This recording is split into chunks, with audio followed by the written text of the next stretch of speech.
다윗이 쓴 20편 19편은 아주 탁월한 시입니다.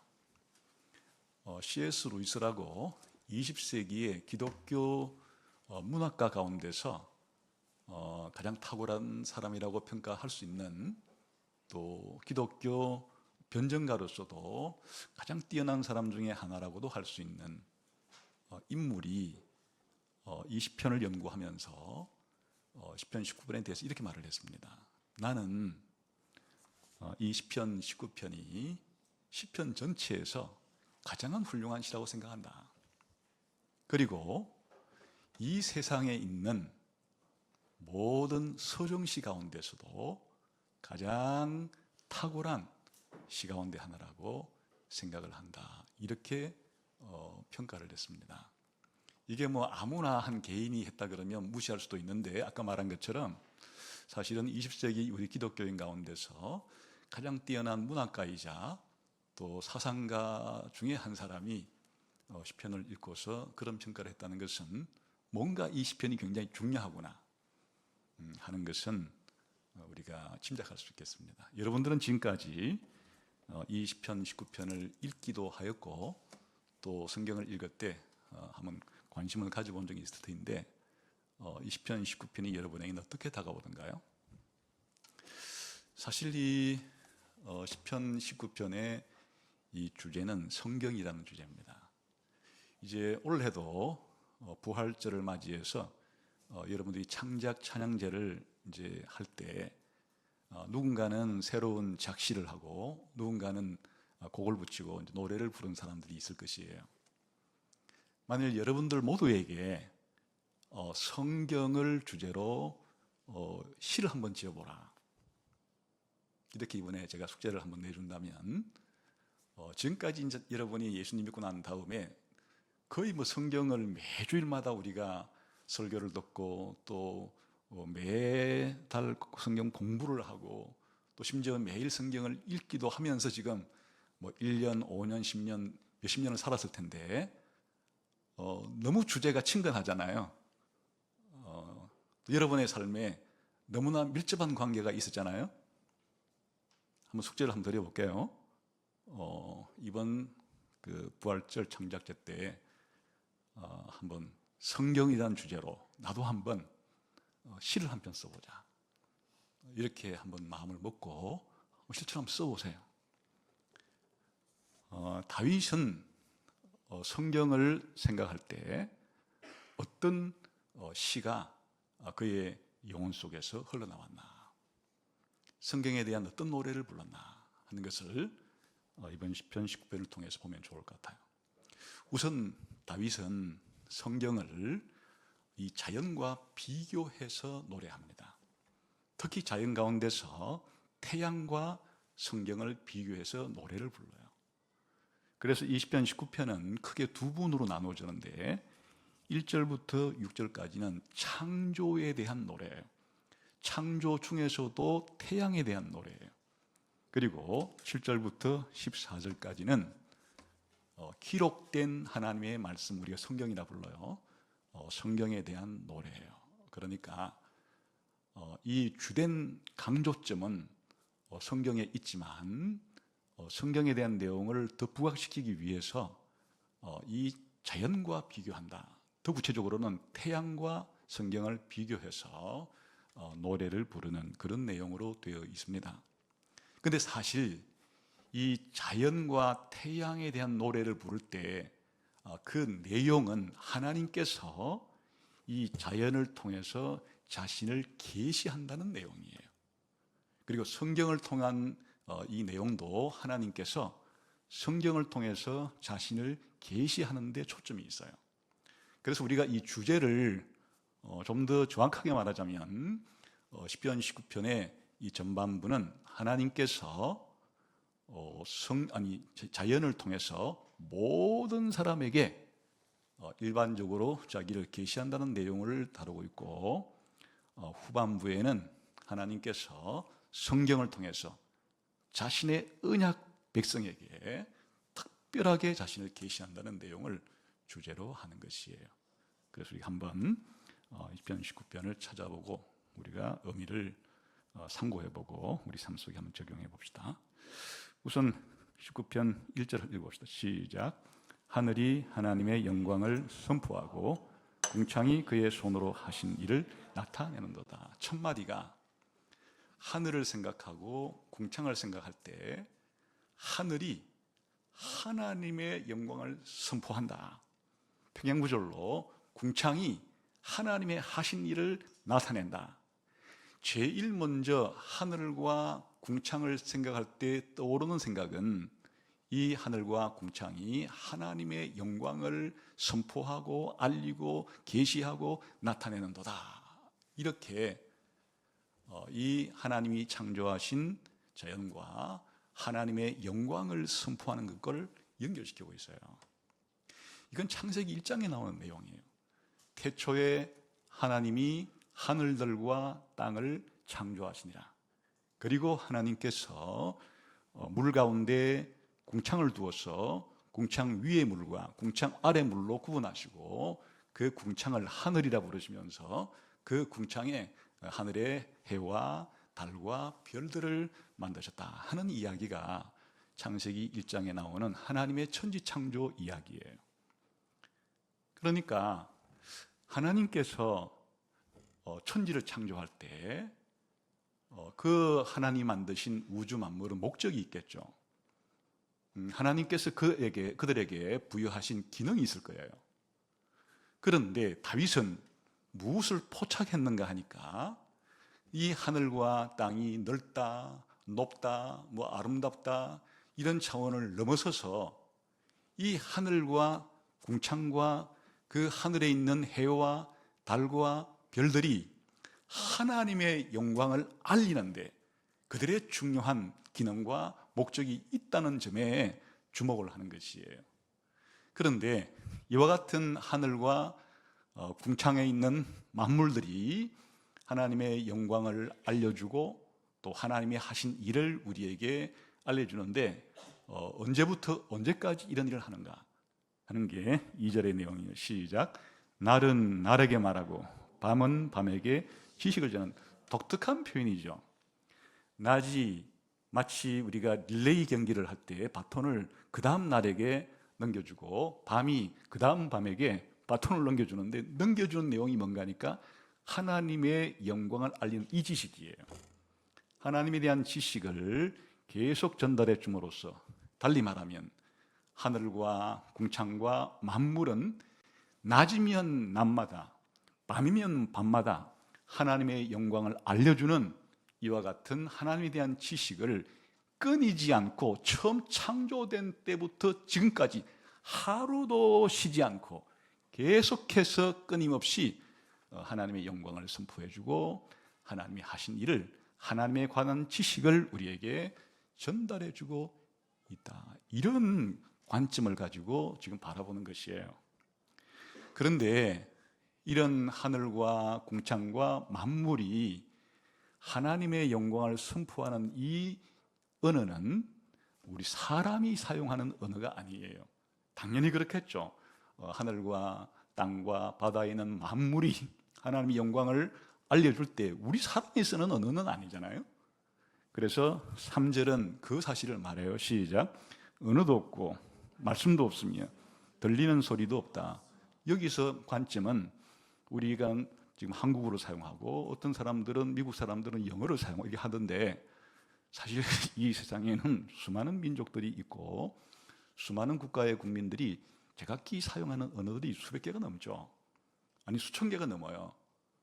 그런데 하늘의 언어, 이 궁창의 언어, 만물의 언어는 우리 사람들이 쓰는 언어는 아니기 때문에 우리가 발음하는 그런 음성도 없고 또 우리가 쓰는 문자도 아닌 그런 방식으로 하나님의 영광을 선포해요. 그런데 놀랍게도 이것이 어디까지 미치는가를 그 다음에 설명해요. 4절에 봅시다. 시작. 그의 소리가 온 땅에 통하고 그의 말씀이 세상 끝까지 이르도다. 놀랍게 여기까지만 놀랍게도 하나님이 만드신 이 피조물, 창조물들이 창조된 날부터 지금까지 하루도 한 시간도 쉬지 않고 끊임없이 하나님에 대한 계시, 하나님에 대한 지식을 전해 주었는데, 우리 인간의 언어는 아니지만은 온 땅에 살아있는 모든 사람이 다 통할 정도로, 다 알아들을 정도로 하나님의 계시를 보편적으로 그렇게 알려주고 있다. 그래서 이 자연이 하나님을 계시하는 것은 이렇게 끊임이 없고, 또 온 땅의 모든 사람에게 미칠 정도의 보편적인 하나님을 알리는 그런 역할을 하고 있다. 이렇게 다윗은 자연에 대한, 피조물에 대한 관점을 가지고 있어요.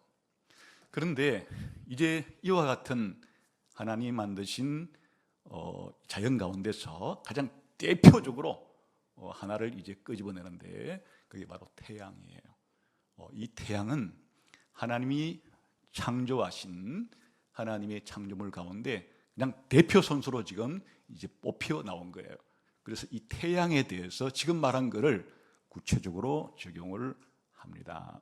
이제 태양의 노래가 되는 거예요. 한번 태양에 대해서, 해에 대해서 어떻게 노래하는지 4절 후반부터 6절까지 한번 읽어봅시다. 시작. 해를 위하여 하늘에 장막을 베푸셨도다. 해는 그의 신방에서 나오는 신랑과 같고, 그의 길을 달리기 기뻐하는 장사 같아서 하늘 이 끝에서 나와서 하늘 저 끝까지 운행하며 그의 열기에서 피할 자가 없도다. 이 이제 해의 노래인데, 사실은 내가 C.S. 루이스한테 물어보지는 않았지만 왜 이 시편 19편을 시편 전체에서 가장 훌륭한 작품인 동시에 세상에 있는 모든 서정시 가운데서 가장 뛰어난 작품 가운데로 하나로 생각했습니까? 라고 물어본다면 아마도 C.S. 루이스 이 구절, 태양에 대한 이 노래가 정말 걸작 중의 걸작이다, 이렇게 답변을 했으리라고 생각이 들어요. 지금까지 인류 중에서 기독교인이든 비기독교인이든지 태양을 바라보면서, 해를 바라보면서 지은 시 가운데 요 해의 노래보다도 더 문학적으로 탁월한 시를 짓기는 그리 쉬운 것이 아니에요.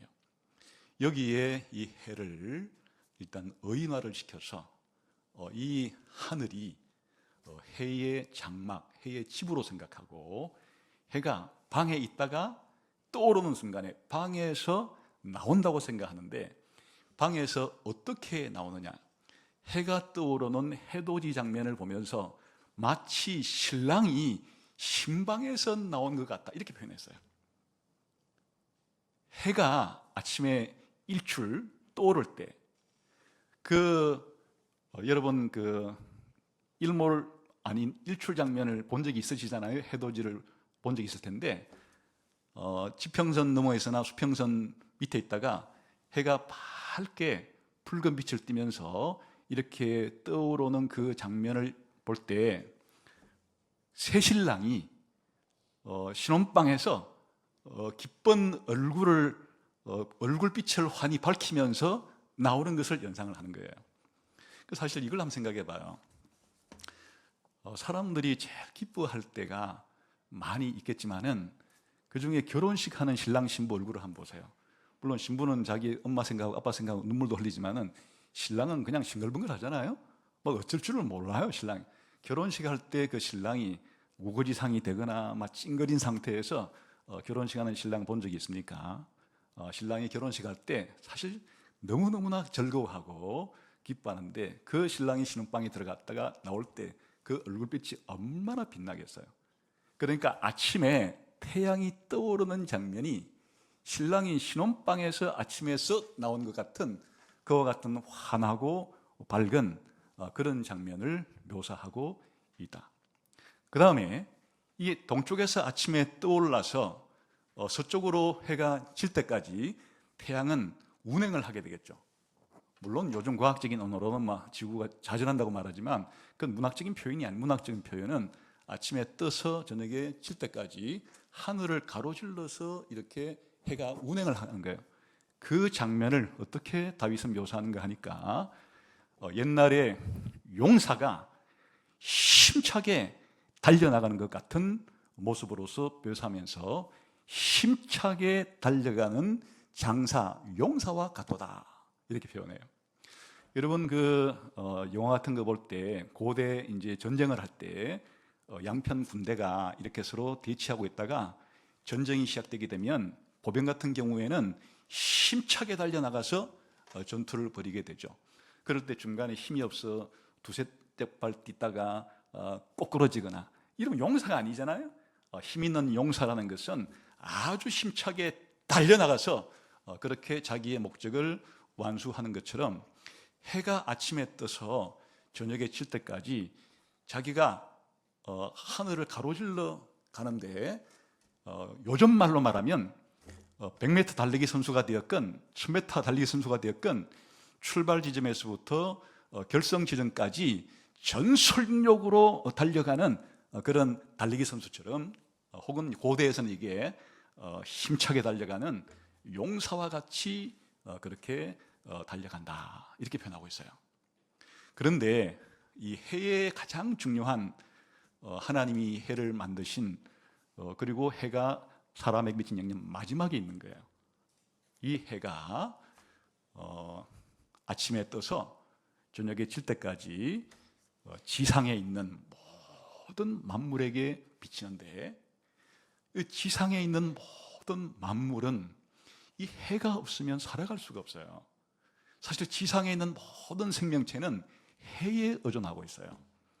해가 빛을 내고 해가 주는 열기와 그 에너지를 받아서 지상에 있는 모든 생명체는 생명을 얻고 생명이 자라고 생명이 활동하고 유지하기 때문에 이 지금까지 해를 노래할 때 이 해는 하나님께서 만드신 작품인데 해는 날마다 아침에 신랑처럼 뜨고 용사처럼 나와서 하루 온종일 달리면서 지상에 있는 모든 만물에게 그의 빛과 열기를 주는데 지상에 있는 모든 사람들 가운데 한 사람도 그 태양의 영향을 받지 않은 사람이 없을 정도로 태양은 이 땅에 있는 모든 사람에게 중요한 영향을 미친다는 것을 표현하는 것이에요. 그러니까 아까 넓게 말하면 하늘과 궁창이 그리고 날마다 밤마다 하나님의 영광을 선포하는 대표적인 선수가 바로 태양인데 해인데 해가 아침부터 저녁까지 처음 창조된 때부터 지금까지 이 역할을 하면서 모든 사람에게 영향을 미치면서 하나님의 영광을 선포하고 있다. 그런 의미로 해에 대한 노래를 부르는 겁니다. 여러분이 자연을 보거나 아침에 태양을 볼 때 어떤 생각이 듭니까? 핸드폰을 꺼내가지고 일출 장면을 찍기에 바쁘죠. 그 아름다운 장면을 근데 말로 표현하라 그러면 표현하기가 쉽지 않죠. 말로 표현하기가 힘들어 이렇게. 근데 다윗은 그가 마음속에 품고 있는 이 자연과 해를 볼 때 하나님과의 연관성이 제일 먼저 떠오르는 거예요. 그리고 그 모든 만물과 해가 자기 역할들을 다 하면서 하나님의 영광을 선포하는데 모든 사람이 알아들을 수 있게끔, 모든 사람이 볼 수 있게끔, 모든 사람이 영향을 받을 수 있게끔 그렇게 하고 있다. 이렇게 지금 노래를 부르는 거죠. 기독교인이 아닌 사람들은 이 해를 보면서 무슨 노래를 부를까? 제가 오늘 갑자기 교회 오기 전에 생각이 떠올라서 AI 친구한테 물어봤어요. 네가 한국에서 해를 주제로 시를 지은 사람 가운데 제일 잘 됐다고 생각하는 것 좀 몇 개 좀 뽑아주고 우리나라 말고 외국에서도 시를 해를 중심으로 시를 쓴 가운데 가장 잘 된 거를 좀 추천을 해달라니까 몇 개를 추천을 해줬어요. 그런데 한 2개만 한번 소개를 해볼게요. 우리나라 시인 가운데 해에 대한 주제로 가장 유명한 시는 박두진 시인이 지은 1946년에 해라는 시가 있어요. 아마 들어봤을 거예요.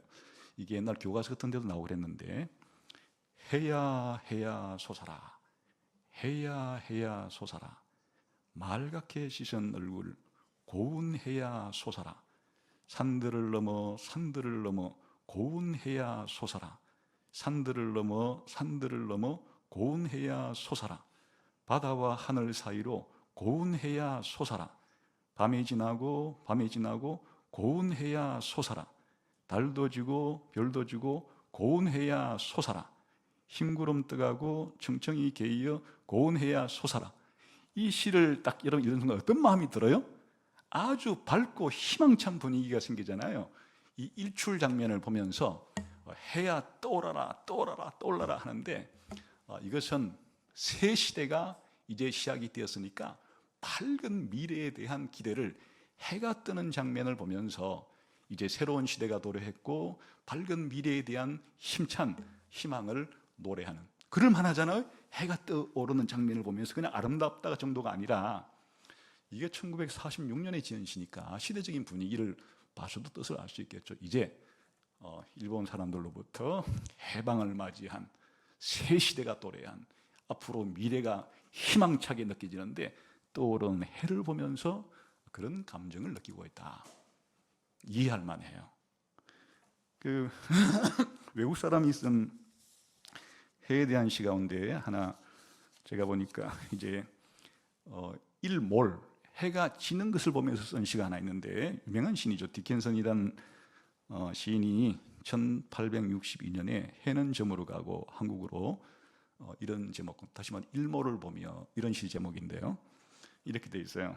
해는 저물어 가고 계속 저물어 가는데 오해의 빛깔은 찾아볼 수 없었네. 마을을 둘러보니 집집마다 아직도 정오인 듯 했네. 황혼이 내려앉고 계속 내려앉는데 풀잎 위엔 이슬 한 방울 없이 다만 내 이마에만 멈추어 내 얼굴을 수성이더라. 내 발은 졸고 계속 졸았지만 내 손가락은 깨어 있었네. 근데 왜 이리 작은 소리만 나는지, 내 모습이 내게는 그렇게 보이는지, 전에는 그 빛을 얼마나 잘 알았던가. 지금도 볼 수 있네. 죽어가고 있구나. 나는 죽어가고 있지만 그것을 알기에 두렵지 않다네. 무슨 정서를, 무슨 감정을 느껴요? 해가 지는 것을 보면서 죽음을 노래하는 거예요. 자기가 서서히 자기도 죽어가는 장면을, 해를 보면서 그런 감정과 정서를 느끼게 된다. 그러니까 해가 계속 저물어가고 황혼은 계속 내려앉고 이런 분위기를 통해서 죽어가고 있구나. 나는 죽어가고 있구나. 그러나 그것을 이제 받아들이고자 하는 그런 것을 노래한다. 지금 무슨 뜻이에요? 같은 해를 보면서도 그냥 단순히 새 시대에 대해 희망을 노래하거나, 또 자기 인생이 이제 자기 스스로도 죽어가고 있다는 쓸쓸함, 이런 것들을 노래한다면, 지금 다윗이 해를 볼 때 느끼는 그게 아니잖아요. 다윗이 해를 볼 때 느끼는 것은 아까 말한 것처럼 신랑이 방에서 기쁨을 가지고 나와서 힘차게 달려가면서 모든 사람에게 빛과 열기와 생명력을 전달해 주는 그런 태양, 그게 곧 하나님이 태양을 만들어서 사람들에게 하나님이 지혜를 가지고 능력을 가지고 만드셨음을, 태양이 가장 강력하게 하나님의 정인으로서 활동한 것 같은 그런 느낌을 받는다. 그래서 이 시인 다윗은 위대한 왕이기도 하지만 역사상 위대한 시인이기도 하죠. 그래서 자연과 해를 보면서 이렇게 하나님의 영광을 생각하고 있다. 자, 그러면 이렇게만 보아도 정말 하나님은 자신이 만든 모든 피조물을 통해서 자신의 영광을 우리 모든 사람에게 끊임없이, 모든 사람에게 지금까지 알려오고 계셨구나 하는 것을 벅찬 감동을 가지고 느낄 수 있지만 한계가 있죠. 이렇게 자연 만물이 하나님을 전해주는 것 정도는 그냥 우리가 어떤 작품을 볼 때 이 작품을 만든 작가는 위대하구나, 정말 머리가 좋구나, 정말 능력이 많구나, 이런 정도밖에는 모르잖아요. 그래서 이제 다윗은 자신의 시선을 옮겨 이 하나님께서 기록된 하나님의 말씀인 성경을 통해서는 우리에게 어떤 말씀을 하시고 어떤 영향력을 우리에게 미치고 계신가 하는 것을 이제 노래하기 시작해요. 그게 7절부터예요. 우리 한번 7, 8, 9절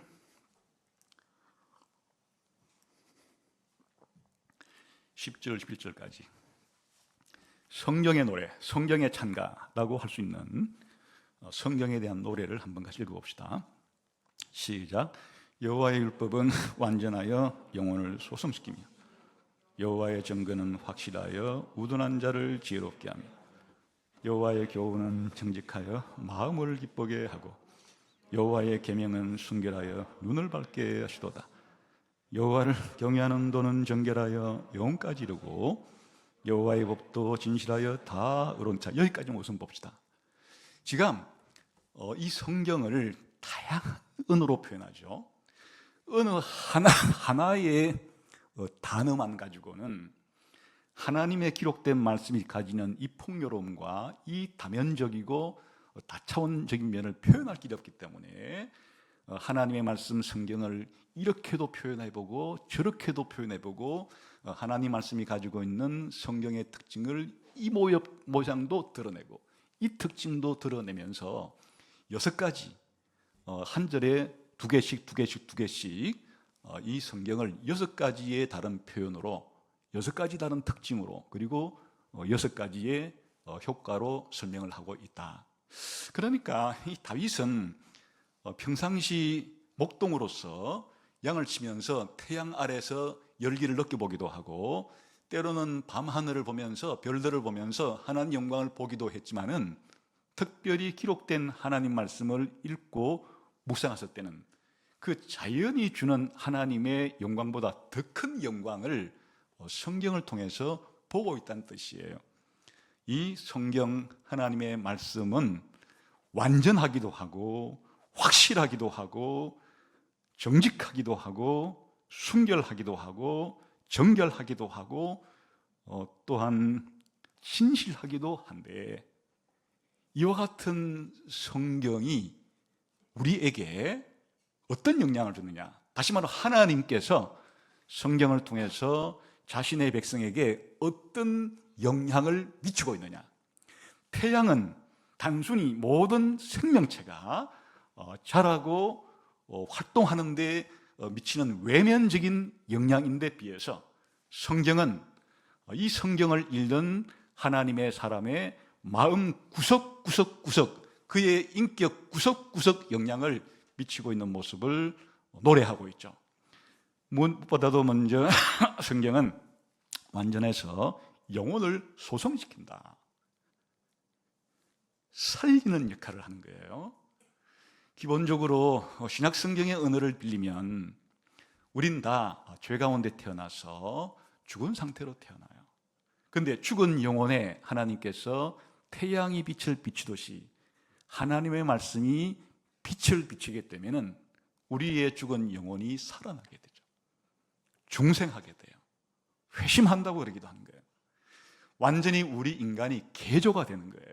새 사람이 되는 거예요. 이와 같이 성경의 중요한 영향력을 하나님께로부터 죽은 영혼이 죽은 그 영혼을 살려내는 역할을 하고 살아난 영혼에게 지속적인 영적인 음식을 공급함으로써 새 생명이 힘차게 살아가도록 그렇게 해주는 역할을 한다. 다시 말하면 성경이 없으면 다시 살아날 수도 없고 성경이 없으면 우리의 영혼이 음식을 공급받지도 못하여 정상적인 생활하기가 불가능하다. 성경은 완전해서 흠이 없어서 우리의 영혼을 소생시킨다. 감격적으로 이렇게 성경에 대해서 노래를 하고 있죠. 성경은 하나님의 증거로서 확실해서 우둔한 자를 지혜롭게 한다.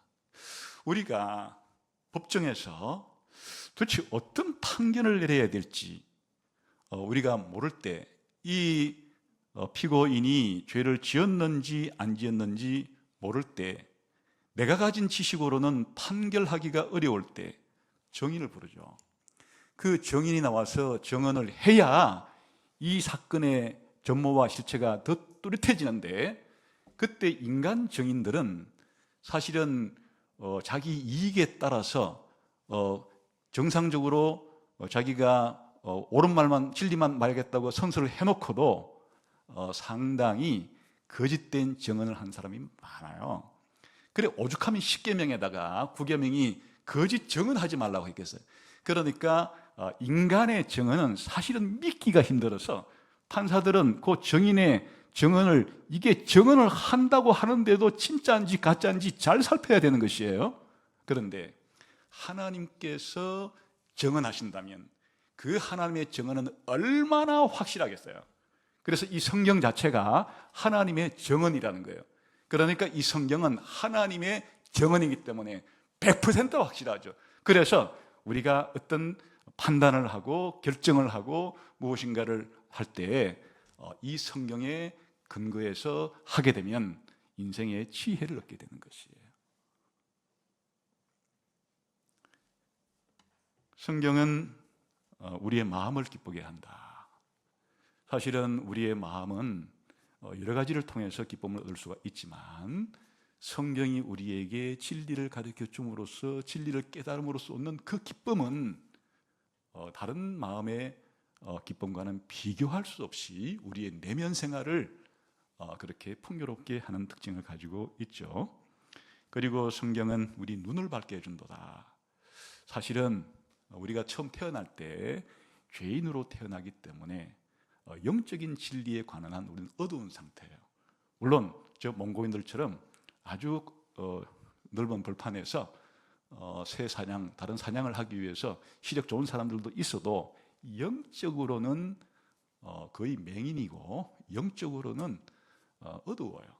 그런데 성경 말씀이 우리들에게 전달해 주는 것 자체는 마치 우리의 눈을 밝혀주고 빛을 비추어 주는 것 같아서, 나중에 이제 시편 110번에 가게 되면 주의 말씀은 내 길에 빛이 되고 내 발 앞에 등불처럼 내가 가는 길을 밝혀줘요.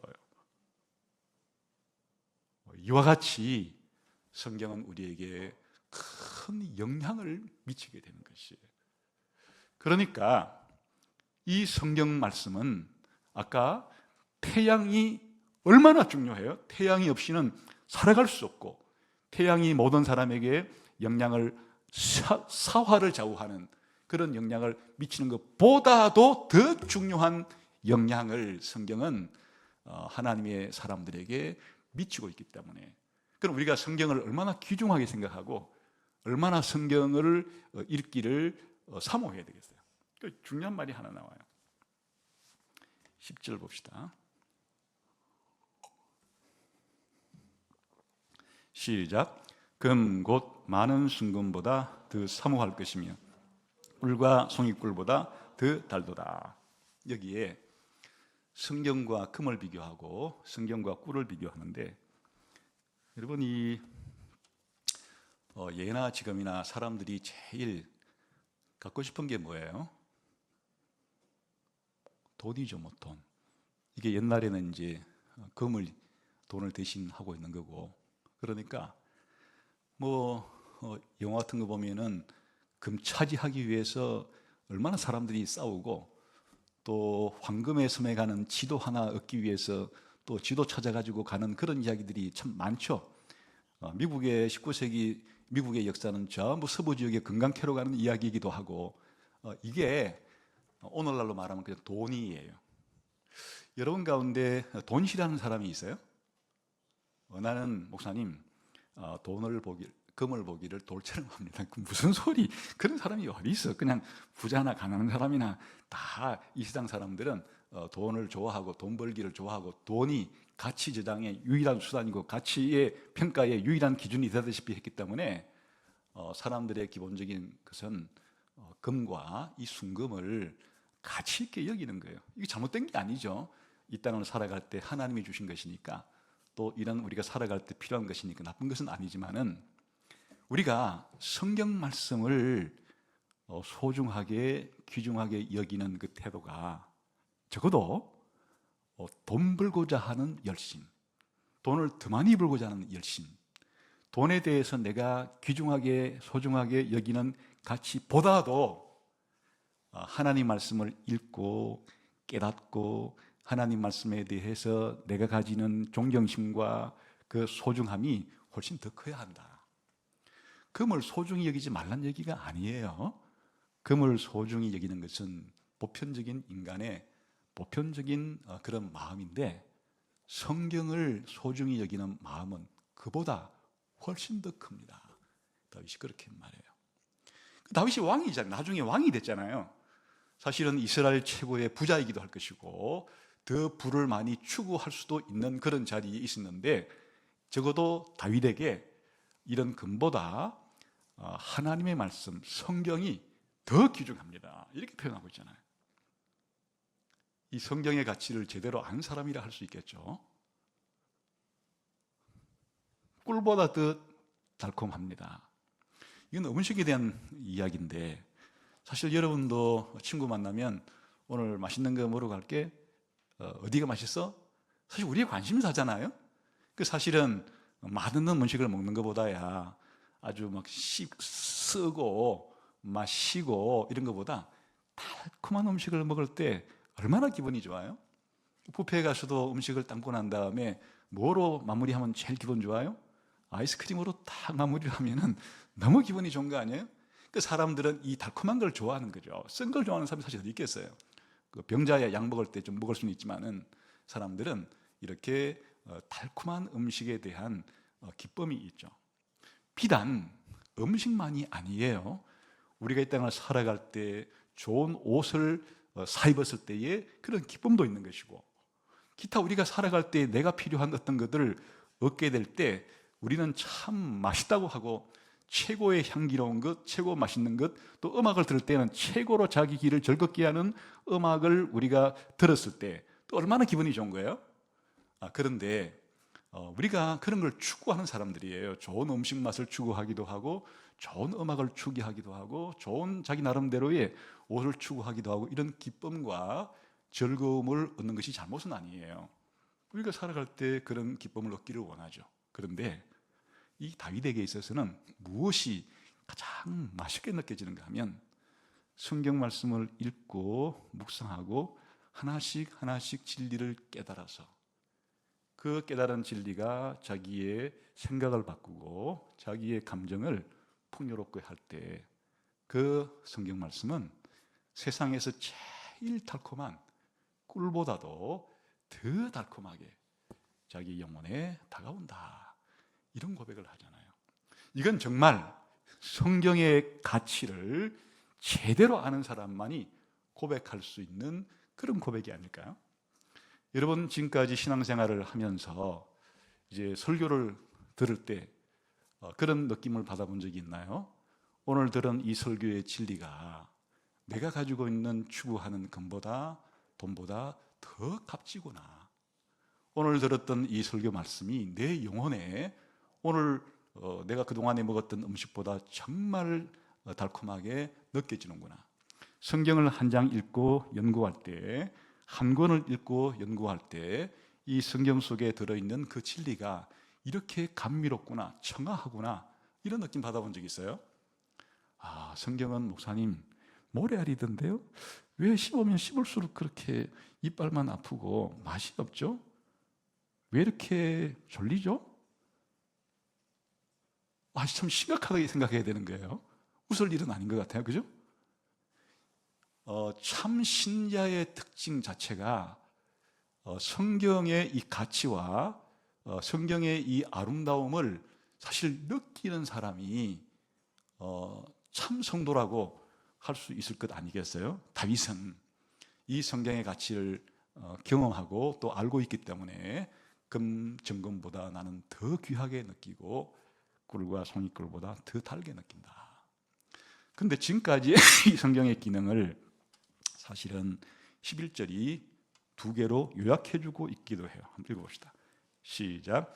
또 주의 종이 이것으로 경고를 받고 이것을 지킴으로 상이 큽니다.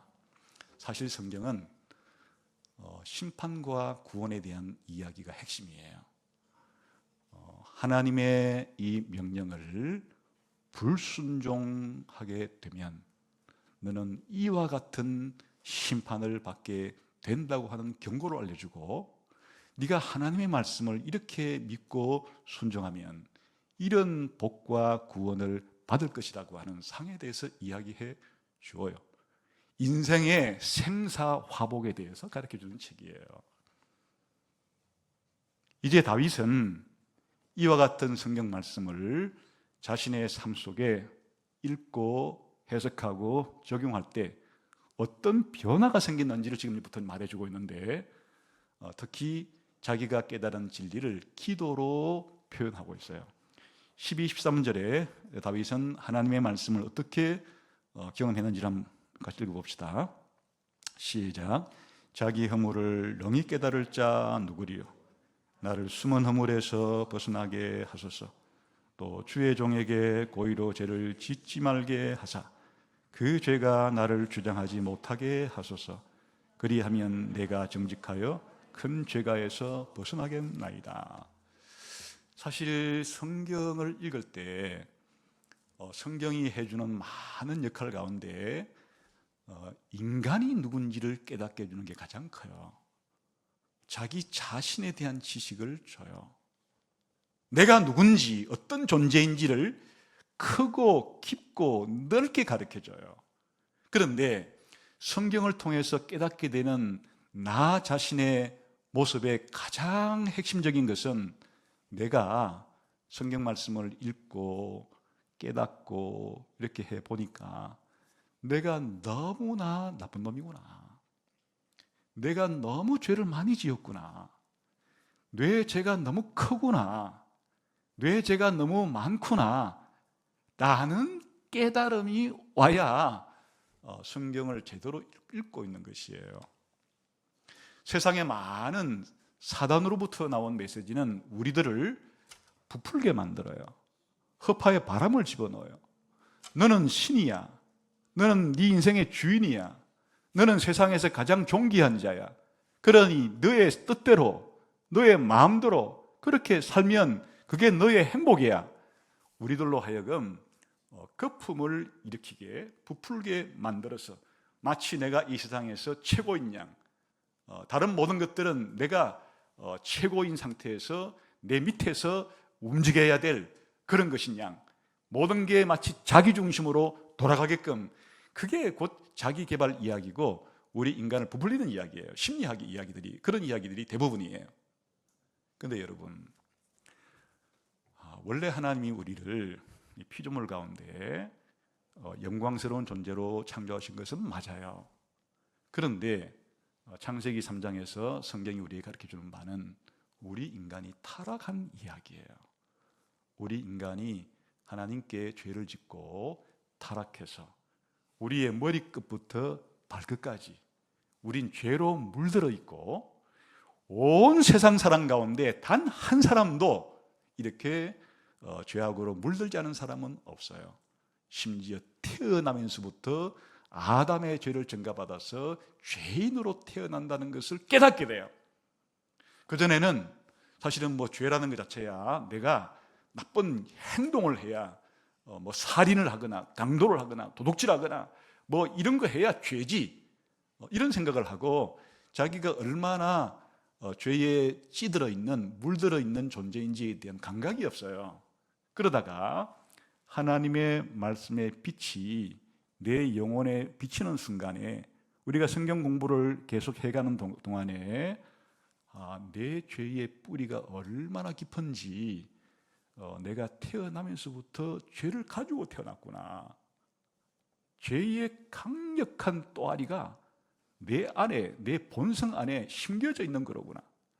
내가 그냥 귀에만 있으면 생각하는 것이 하나님과 하나님의 뜻과는 다른 생각들이 튀어나오고, 내가 입을 벌리게 되면은 순식간에 나를 방어하는 거짓말이 튀어나온다든지 또 다른 사람을 속여서 이익을 내가 얻고자 하는 것들이 튀어나온다든지, 아니면 내 분노가 상대방을 향해서 튀어나오게 된다든지, 나의 이 말이 내 마음의 악한 것으로부터 이게 쏟아져 나오는구나.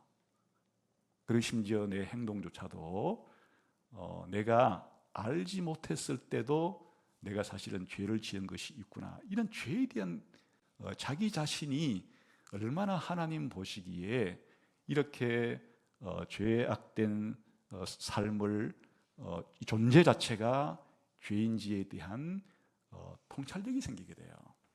다윗은 이걸 뭐라고 표현하는가 하니까, 나를 숨은 허물에서 벗어나게 해 주십시오. 자기가 알고 지은 죄가 아니에요. 자기가 의도해서 지은 죄가 아니에요. 그냥 자기는 지은 줄도 모르고 그런 죄가 자기 안에 있다는 사실을 깨닫게 되고 화들짝 놀라면서 나를 이런 숨은 죄로부터 벗어나게 해 주십시오 라는 그와 같은 변화가 생겼다고 말해요. 당연히 내가 알고서 내 의지대로 지은 죄는 더 안 짓게 해 주십시오. 만일 내가 내 의지를 가지고 죄를 짓게 되면, 한 번 짓고 두 번 짓게 되면 습관이 붙어요. 그럼 죄가 마치 나의 주인처럼 되어버려요. 나는 죄의 노예가 되는 거예요. 그래서 마치 내가 죄에 끌려가다시피 하는 이런 삶을 살아갈 수밖에 없기 때문에 나를 고의로 짓는 죄를 안 짓게 해주셔서 이런 죄의 노예 상태로부터 벗어나게 해주십시오라고 간절히 기도를 드리는 거예요. 여러분, 그 교회에 나오고 성경을 읽고 살아간다는 인생의 깊이는 다른 사람과 비교할 때 우리 생각에는 나는 대단한 연쇄살인범도 아니고, 또 내가 그렇게 나쁜 놈이야, 나는 그렇게 나쁜 사람이 아니야, 이런 사람일수록 아직 성경의 빛이 그 영혼에 들어가지 않은 사람이에요. 성경에 보면 바리새인과 세리 두 사람이 성전에 가서 기도를 하는데, 바리새인이라는 사람은 아주 하나님 앞에 설 때 자신만만해요. 하나님, 다른 사람들은 말이죠, 수입의 11조를 빼먹고 안 내는데, 저는 상추 쪼가리 하나도 11조 떼가지고 하나님 앞에 11조를 바칠 정도로 이렇게 하나님 앞에 저는 아주 떳떳하게, 저런 세리들, 나쁜 짓 하는 사람들에 비하면 저는 얼마나 착한 사람이고 얼마나 하나님 보시기에 칭찬받을 사람입니까? 하나님, 저 같은 사람 복 안 주시면 누구한테 복 주실래요? 이런 자세로 나온다 그거예요. 그런데 그 옆에 서 있던 세리는 하나님을 향해서, 하나님, 제가 죄인입니다, 저를 불쌍히 여겨주십시오. 어떤 사람이 성경의 빛이 그 사람에게 들어간 거예요? 어떤 사람이 특별한 하나님의 계시가 그의 영혼 속에서 지금 작동한 것이에요? 우리 신자들이 성장한다라고 말할 때 뭐가 성장한다는 얘기예요? 성장한다는 얘기는 하나님 앞에서 자기 자신의 이와 같이 연약함과 죄악됨을 더 많이 느끼면서, 내가 하나님의 기준에 볼 때 너무 형편이 없구나, 다른 사람은 나보고 착하다고 말해도 안 그래, 내 마음속에서 무슨 생각하고 있는지 알면 너 그냥 까무러칠 거야. 내 마음속에 있는 이런 생각들과 내가 가지고 있는 이런 악들이 네가 보기에는 잘 나를 몰라서 그렇지, 나는 하나님 앞에 형편없는 그런 존재로 살아가고 있어. 이렇게 하는 사람일수록 역설적으로 더 많은 회개가 자기의 삶 속에서 하나님 앞에 드려지는 사람일수록 더 성장하고 있다는 증거예요. 지금 다윗은 하나님의 말씀, 성경이 자기의 삶 속에서, 자기 영혼 속에서 작동할 때 무엇보다도 이와 같은 숨은 죄악들, 자기가 고의로 짓는 죄악들로부터 벗어나기를 하나님께 기도하고 있잖아요. 주기도문의 내용이 뭐예요? 이 처음에는 하나님의 이름과 하나님의 나라와 하나님의 뜻이 이 땅에 이루어지게 해달라는 기도를 드린 다음에, 일용할 양식을 달라고 하는 기도 다음에 전부 죄에 대한 기도예요. 죄를 용서해 주시고 시험에 들게 하지 않게 해주시고, 그리고 악에서 구해 주십시오. 사실 우리의 이 세상을 바라보게 되면 악이 있는 거예요. 악한 자가 이 세상을 공중 권세를 잡은 자처럼 이 불신자건 신자에겐 강력한 악의 기운이 반지의 제왕에 나오는 것처럼 그 강력한 죄의 기운이 세상을 뒤덮고 있는 거예요. 이 불신자들 같은 경우에, 하나님 모르는 사람 같은 경우에 악이 얼마나 뿌리 깊고 강하고 편만했는지를 잘 모르는 거예요. 그냥 어린아이처럼 천진난만한 거예요. 이 세상은 악한 생각들과 악한 가치관들로 가득 들어차 있고, 그것이 내 안에도 있다고 하는 이런 생각들은 성경 말씀이 아니면 깨달을 수가 없어요. 물론 여기에서 그치는 것은 아니에요. 이런 죄로부터 해방된 다음에는 자기의 생각과 자기의 말이 하나님 앞에 연락되기를 바라요. 이건 제사 드리는 용어예요. 내 생각과 내 말을, 내 몸 자체를 하나님께 제물로 바칩니다. 제 생각과 제 말을 거룩하게 해 주십시오 라고 하는 거룩에 대한 추구가 생기는 거예요. 여러분, 성경적으로 볼 때 위대한 인간은 많은 지식을 쌓는 사람들, 많은 권세를 가진 사람들, 많은 부를 가진 사람들, 많은 세상에 업적을 남긴 사람들을 성경이 위대하다 그런 것이 아니고, 죄를 많이 깨달아서 얼마나 하나님 앞에 자기가 낮아져야 하고 겸손해진지를 깨닫고서 하나님 원하시는 대로 더 거룩을 추구하는 사람이야말로 위대한 인간이라고 부르고 성자에 가까운 인간이 되는 것이에요. 성경이 해주는 역할은 바로 그 역할을 해주는 것이에요. 결정적으로 하나님에 대한 인식이 바뀌게 되는데, 나의 반석이시여 나의 구속자이신 여호와라고, 다시 말하면 나를 구원하시는 여호와 하나님으로 하나님을 알고 하나님과 관계를 맺게 돼요. 자, 여기에서 이제 이 두 가지를 비교할 필요가 있어요. 하나님께서 자연과 태양을 통한 일반 계시는 그 대상이 모든 사람이에요. 아까 봤죠? 이 자연의 소리는 인간의 소리처럼 들리지는 않아도 온 땅에, 땅 끝까지 모든 편만하게 모든 사람에게 미친다 그러잖아요. 태양의 열기가 한 사람도 피할 수 없을 정도로 모든 사람에게 영향을 미친다 그러잖아요. 그러니까 하나님께서 이 자연을 통해서 주는 계시는 모든 사람을 대상으로 하는 거예요. 그걸 일반 계시라 그러는 거예요. 근데 무슨 내용을 알려주는 거냐? 창조주 하나님에 대해서 알려주는 거예요. 하나님의 살아계심과 하나님이 지혜롭고 위대하다는 정도만을 알려줘요. 이게 1절부터 6절까지 나오는 하나님은 그냥 하나님이에요.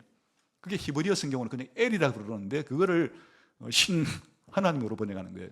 그러니까 달리 말하면 1절부터 6절까지에 등장하는 하나님의 이름은 그냥 하나님이에요. 그런데 7절부터 14절까지 성경을 통해서 계시하시는 하나님은 여호와예요. 여호와의 율법, 여호와의 증거, 여호와의 교훈, 여호와의 계명, 여호와를 경외함, 여호와의 법, 그리고 14절에 나의 반석이시여 나의 구속자이신 여호와여. 이 여호와라는 이름은 하나님께서 누구에게 자기를 계시해 주는가 하니까, 하나님이 선택해서 하나님과 언약을 맺어서 내가 너의 하나님이고 너는 나의 백성이라고 부르는, 내가 너와 함께 하겠다는, 바로 하나님께서 구원해 주시는 그 사람에게는 하나님께서 언약의 하나님, 구원의 하나님 여호와로 계시해 주시는 거예요. 그래서 이름이 바뀌어요. 창조를 통한 하나님의 일반 계시에 등장하는 하나님 이름은 하나님으로 등장하고, 하나님의 백성에게 특별하게 하나님께서 계시하시는 하나님의 이름은 여호와라는 이름으로 자기를 알려주신다. 이게 일반 계시와 특별 계시의 큰 차이점이에요. 그러니까 일반 계시의 목적은 구원이 아니에요. 그냥 이 세상을 살아갈 때 하나님의 위대하심을 깨닫고 하나님의 그런 위대하심을 깨달은 상태에서 자연 질서를 순종하면서 살아가는 정도예요. 그러나 성경을 통해서 하나님이 특별 계시할 때는 우리 죄를 깨닫게 하고 우리를 구원하신 하나님에 대해서 알려줌으로써 우리의 구원을 알려주는 계시예요. 불신자들은 하나님께서 주시는 이 자연 계시를 보고도 잘 몰라요. 그래서 로마 7장에 보게 되면 하나님이 분명히 사람들 가운데 하나님의 신성과 능력을 다 알려주었는데도 불구하고 사람들은 죄에 물들어서 하나님의 이 자연 계시를 거절해요. 거부해요.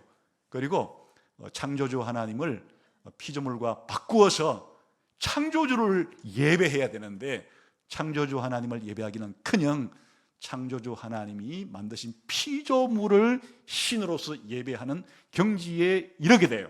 그래서 그들의 도덕은 동성애에 빠지거나 온갖 불의와 불법과 죄악 때 비도덕적이고 비윤리적인 삶이 그들의 특징으로 마감되는 이런 인생을 살아요. 성경 하나님의 특별 계시를 거부하는 것은 말할 것도 없고, 그러나 참 신자의 특징은 뭐예요? 오히려 이 다윗처럼 하나님이 만드신 피조물을 볼 때조차도 성경이라는 눈을 끼고 딱 보니까 더 분명하게 다윗처럼 하늘이 하나님의 영광을 선포하고 궁창이 하나님의 하신 일을 선포하고 태양이 아침부터 저녁까지 매일 하루도 끊임없이 지금까지 하나님의 영광과 하나님의 크신 일을 선포한다는 것을 깨닫게 돼요. 그리고 성경을 읽을 때는 더더욱이나 우리를 구원해 주시고 살려주시고 눈을 열어주시고 우리를 기쁘게 해주시고 지혜롭게 해주시는 그런 말씀을 통해서 우리 죄를 점점 더 깨달아서 회개하게 하고 우리를 더 점점 거룩하게 만들어가는 그런 능력을 힘입어서 자신을 하나님께 바치고자 하는 열정을 가지면서 살아가게끔 만든다. 이게 오늘 다윗이 성경에 대한 노래를 부른 거예요. 이 다윗의 노래가 여러분의 노래가 되기를 바라요. 이건 모든 신자가 다윗처럼 함께 불러야 될 노래예요. 앞으로 시편 19편을 우리가 읽고 묵상할 때마다 바로 다윗이 깨닫고 적용하면서 살아가는 이 성경의 위대함과 소중함과 놀라운 이와 같은 특징들이 여러분이 이 세상에 살아갈 때도 이 세상에서 성경을 가장 존귀하게 여기고 성경을 가장 맛있게 여기면서 더 죄를 회개해가면서 거룩한 삶을 살아가는 여러분 되시기를 주님의 이름으로 축원합니다. 기도하겠습니다.